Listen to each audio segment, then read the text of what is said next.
Rocky.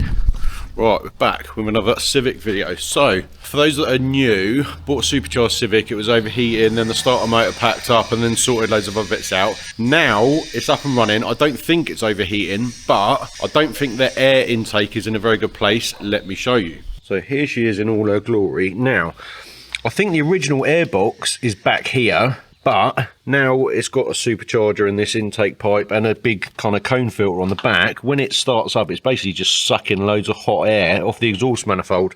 Doesn't take about 30 seconds for the engine to start cooking out some hot air. So I've bought a battery relocation kit from Tegiwa, and then we're going to put the battery there and then put the intake there. Sorry, my dad's grinding next door. He's on the grinder, not on the app, on an actual grinder.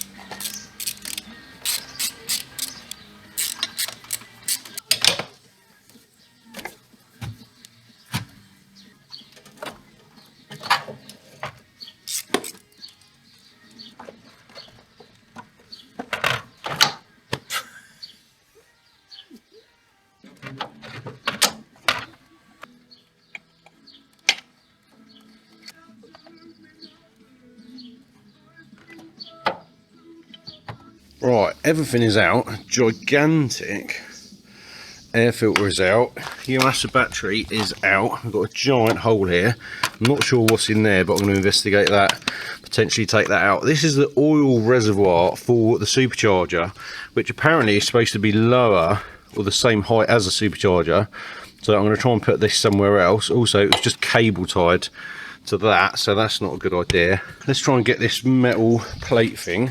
Yeah, let's try and work out where this metal plate thing's got to go in there somewhere, and then see if all my battery cables will reach. Right, so I've managed to get this top bolt out of the engine mount, suspension mount, no, engine mount I think, and then that fits in there like that, so that goes on there, and then those two, if you can see in there, they go on that hole there. Now, I think this is leaning back a little bit.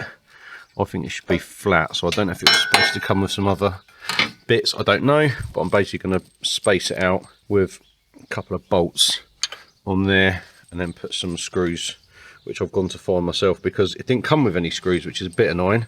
But yeah, let's bolt that in. Also, that's the ECU under there, and it's been tuned by King Tuner, whoever that is. I think they're the guys that do the EQ Tech map up north. Right, let's try and get this battery tray in. Right, battery tray is in. I can't say I'm that impressed with it, but yeah, I spaced it out with some bolts underneath there, and then some two nuts in the top. I had to drill that hole out because I couldn't actually get in there with like my socket to do the to do the nut up, and that has to be flush on the top, otherwise the battery's going to sit on it, and then put that 40mm bolt back into the engine mount, and then all nice and tight, and then let's get the battery in there. Now I've done all that, hopefully it'll fit. Yeah. Oh, yeah, it made to measure. And then what I've done, if I chuck the rag around, is the earth strap that was here, as obviously the battery goes to there. Now I'm going to have to try and find the location for the earth strap, and I'm looking at that bolt down in there, so I'm going to put that on there and then try and make all of this reach that, but also that's all got to come out of there anyway, because that doesn't need to be in there, because that's to hold a battery that's now lives over here. Right, I've got the battery positive to reach the battery, but the thing that was holding it back was this wire that was going to this clip here. So I basically unwrapped all of the masking tape off of this, pulled the wire out of this bit, and then put it all back together, so that now they kind of go in two separate directions. So the main harness bit that goes over here to the fuse box and whatever runs straight past the battery, and then this wire just goes to that. So that is looking a bit better.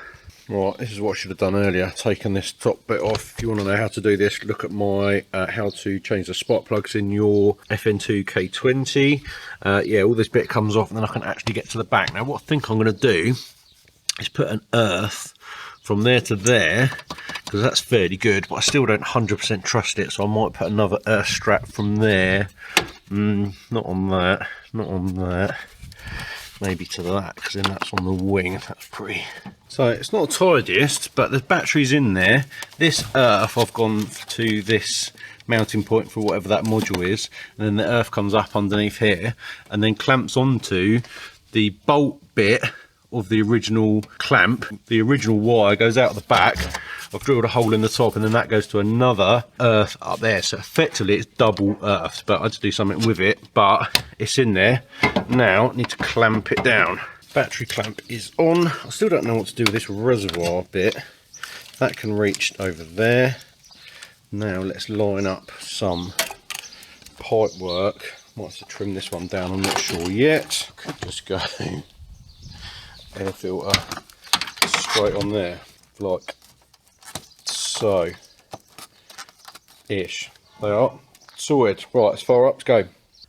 Well, the sun's come out again. If anyone could tell me what the weather's going to do in the UK in any given day, in any given hour, I'll give them a prize. Right, that can sit about there quite nicely. That's obviously going to go on the battery, not going to connect it yet. That's going to go there. That's the plug that's got to go onto Le MAF, even though there's a map sensor there. But at some point we're also going to take the feed off of that and plug it onto the new intake air temperature sensor over here. And then this is the pipe that's going to go on there.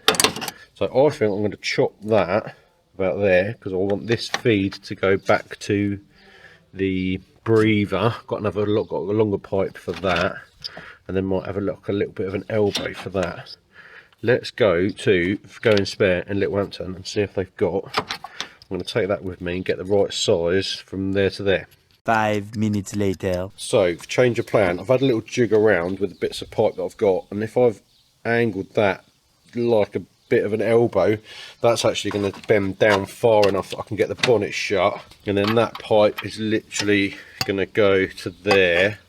This all I need is this bit to the breather on the rocker cover. So I've just lined that up, drawn a line around that. We're going to chop that off in a second, and then that could go down there. This is the reservoir, but it needs to go there kind of somewhere. But I've rewired that as well, replumbed that in, so that comes around this side and comes up to there. But now I've undone that pipe, I've got to re-bleed the supercharger oil. But let's go and cut that.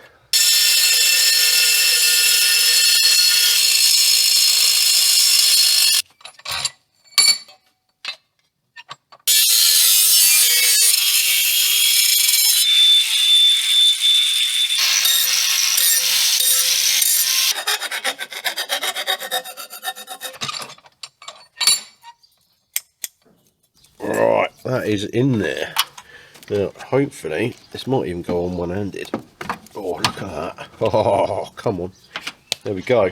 And then that's enough room there for the reservoir. I'm still not sure what I'm going to do with that. That needs to rotate around because I've still got to be able to get to that plug. That'll do.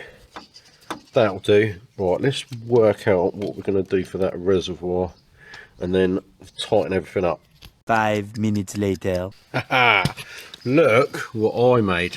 So I used the original battery tray, welded a bit welded a bit of bar up here with, I think it's some sort of exhaust clamp on the top, and then that is going to fit in there. Let's put a coat of paint on it and then fit it. Bit of paint on and it's in. However, it's in the perfect position, but because this is a bit of thin tin, it's a bit wobbly. So I have that's still hot. I've cut this bit of bar, which is still hot, and I'm going to weld it in there to give it a bit of strength.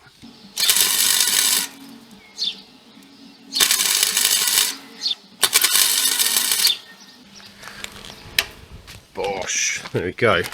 So I don't think any fabrication people are going to be worried about me stealing work for them, but it's not going anywhere. Still a little bit wobbly. It's not as bad as it was though. Now, once I wedged a massive cone filter in there, it's not going to give it much room to move about anyway. Wire brush and a bit of paint first, probably. If I was really worried about it, I'd take it off and get the old MT grinder on there, but That's not too bad, and you're not going to see it once the filter's on there and the bonnet's shut anyway. Battery is reconnected. I've also had to undo all the wiring and stuff because it was coming underneath here, which to go to here was alright, but it was too tight to get up here. So I've undone all of this so I can feed it all through here. So it comes up there, that's on the top there, that's all plumbed in. So I had to take that pipe off as well because I've replumbed that. Let's fit that with some Jubilee clips, put that plug back on there and fire it up.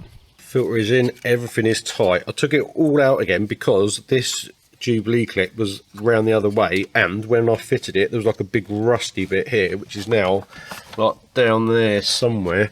So I rotate the whole thing around and sort this Jubilee clip over. So now all these Jubilee clips, I mean look at the state of it, pipe to a thing to a pipe to a clamp to a but it's in there. Also now that's in there, it kind of like rests up against that a little bit, so it should stop that wobbling around. That clip is on there. I unclip that, which I forgot, and I'll clip that back in. Oh, pipe, I've just seen that.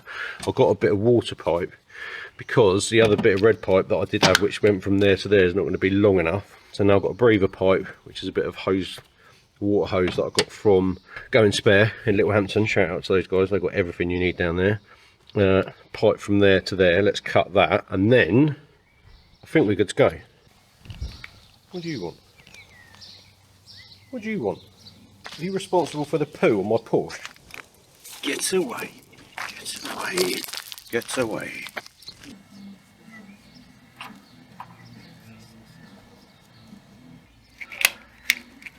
Final thing I had to do was bleed the supercharger because I undone this feed pipe.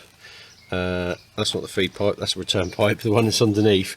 You basically, to do it, you've got to pressurise this. So I bought the very dusty air compressor from next door, put that in there, seal it with a bit of rag, get a little bit of pressure on it, and then undo that, or have that undone, pressurise it a little bit, and then when the oil starts coming out, just nip it up. And then to be extra safe, I did the out as well. So that's the return pipe to here. Now we can test fire it up.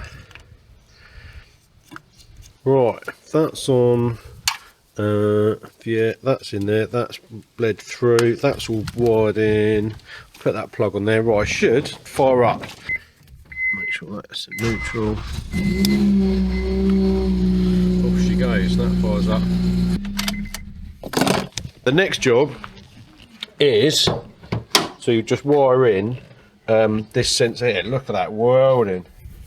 Jamie at Devil Development's really showing my welding up.